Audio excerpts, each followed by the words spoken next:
Hi, everybody. Today we are talking about caregiving and hospice care. And when I say hospice care, I mean hospice care in the home, not going to a physical location for hospice care. And I'm going to talk about what hospice care is, but how caregivers get to even talk about this or know that you should talk about this. Very important service that your loved ones can receive. I'm Pamela D. Wilson. My website is PamelaDWilson.com. On there, a lot of hope, help, and support for caregivers and aging adults, as well as hundreds of videos here on my YouTube channel. Please press the share button. Share these videos with other people that you know who are looking for hope, help, and support. I want to share a recent scenario of a family that I talked to whose parent was recently diagnosed with cancer.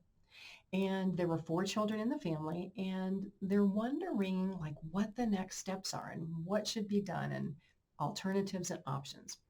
And so in this case, the cancer was just diagnosed. So the family and the parent with the diagnosis wanted to find out more about the cancer.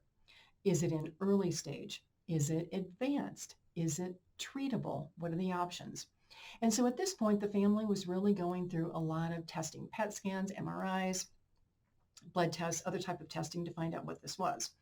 But they also wanted to have a backup plan for what if the cancer is really advanced? What if it's so serious that it can't be treated?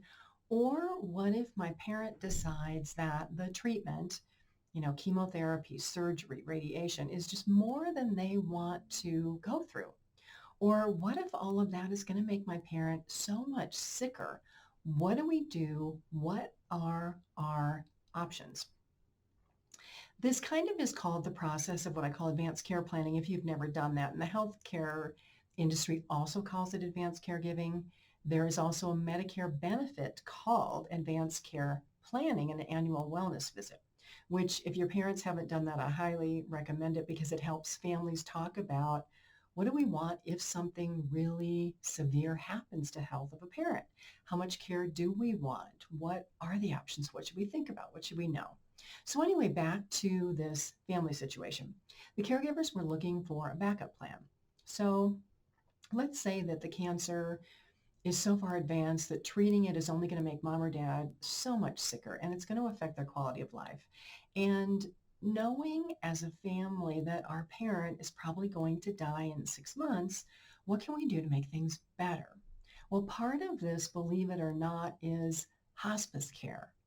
Hospice care in the home, which means nurses and other care providers coming into the home to help with medical things and bathing and dressing sometimes, monitoring medications in all cases.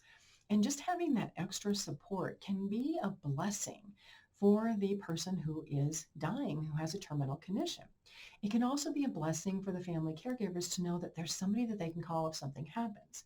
Now, know that there are things that hospice provides and hospice doesn't provide, and that it really is up to you as the family to learn what hospice can do for you, what questions you should be asking. You know that in many of these videos and in the articles on my website and the online courses on my website and my one-on-one consultation, it really is about learning what questions you should be asking to be a good advocate for your parent or your spouse or a grandparent, so that they can get the best care possible and you feel like you are doing a really good job in providing that care. So it's important to learn in advance, even if you're not ready to go to hospice tomorrow or engage hospice care services tomorrow. Call a hospice, learn how it works, learn what services they provide, so that if and when that time comes, you don't have to make a rush decision. You already have the research here and you know what to do and you know what they will provide. And in many senses, it can make that transition from, okay, we're not going to continue to treat this disease. We want our parents to be comfortable. We don't want them to be in pain.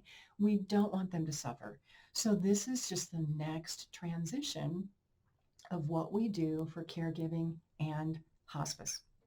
I'm Pamela D. Wilson. Thank you so much for being here with me for this video today. There's a lot of other videos on this subject on my YouTube channel, other information on my website. Again, please press that share button. Share this with other people that you know who are looking for hope, help, and support, especially this video when it comes to talking about diagnosis for parents that may be serious or life-threatening or terminal, or you're trying to decide on surgery, so that you have that backup plan long before you need it.